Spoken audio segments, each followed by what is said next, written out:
British gypsies say that a shortage of sites for travellers is leaving them feeling vulnerable and marginalised.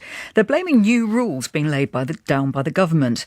The Romani community claim they're victims of what they call the last acceptable form of racism. Jeremy Cook reports. My name is Billy Welch. I am a Romani gypsy. I am fiercely proud of my identity, my culture, my language, and my traditions and my history. Appleby Fair, a celebration of a way of life, a scene unchanged for generations.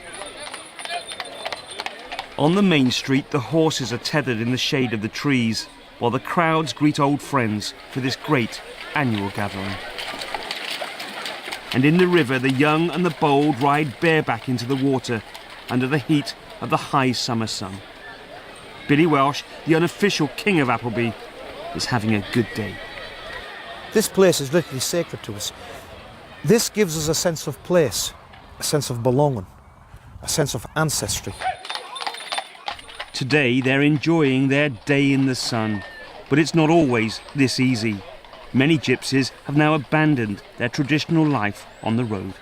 There's a desperate shortage of caravan sites. That's why 80% of our people are in houses, because they got so desperate and it got so difficult for them. They've been forced into houses, and they don't want to be in houses. They want to be on a caravan site.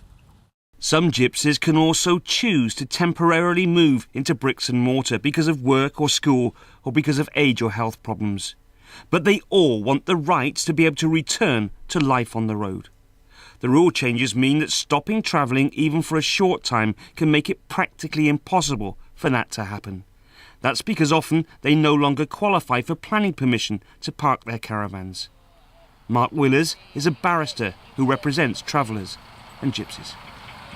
Trying to get planning permission for a caravan site as a gypsy or traveller has become more and more difficult, and it's all down, I have to say, to prejudice on the part of the general population against gypsies and travellers. It is harder and harder and harder, for people to find somewhere. Nicola is enjoying the fair, staying in her beautifully painted barrel-top gypsy caravan with her husband and 7 kids. Back home in North Yorkshire, she's finally won a planning battle for a site for the family's modern caravan home. But it's taken 12 years of struggle, a hard, worrying time that's left a bitter taste. I've got 7 children, so, it's hard when you're just trying to settle down and just give them the best in life you can and do the best for them. And so when they get older, they can do that for their family. It's hard. Everybody else is up there and travellers are down there. It's been like that for a long time. No matter how much you shout, people just don't want to know. Away from the romance of the summer fair, what gypsies want is this. So Billy, the first thing I would say about this site is it's very modern and it's very, very clean. Well, by nature, contrary to popular belief, by nature, Roman gypsies are extremely clean people. It's part of the religion. This site is on the outskirts of Darlington, an immaculate, huge tarmac slab with gleaming modern caravans. Billy is proud of what he sees. We've got the caravans we use for bedrooms and living rooms.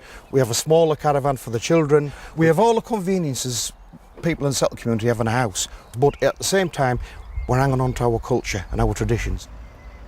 These new rules only apply in England. Other parts of the UK have decided not to make the same changes. Whitehall ministers say councils now have more power to stop unauthorised camps and more freedom to decide what sites to provide. The government insists it treats all communities equally. But Conservative MP for Kettering, Philip Holborn, is among those who believe that gypsies, far from being victimised, are being given unfair advantages. Well, I think travellers who travel probably do have a strong case.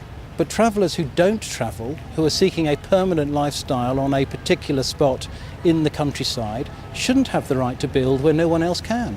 And the fact of the matter is that gypsies and travellers trying to lay down permanent roots near well-established settled communities bring intimidation to the countryside, crime, antisocial behaviour and litter, which is simply unacceptable. Well, take a tip from one who's travelled. As they gather around the campfire at Appleby, gypsies fear they're being forced still further to the margins. There's generally people in this world today think it's a crime just to be a gypsy. And they generally think we shouldn't be allowed to exist. We shouldn't have any rights.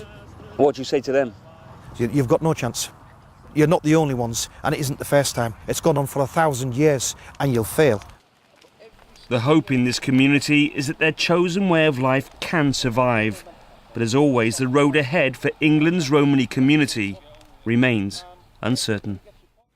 That report from Jeremy Cook.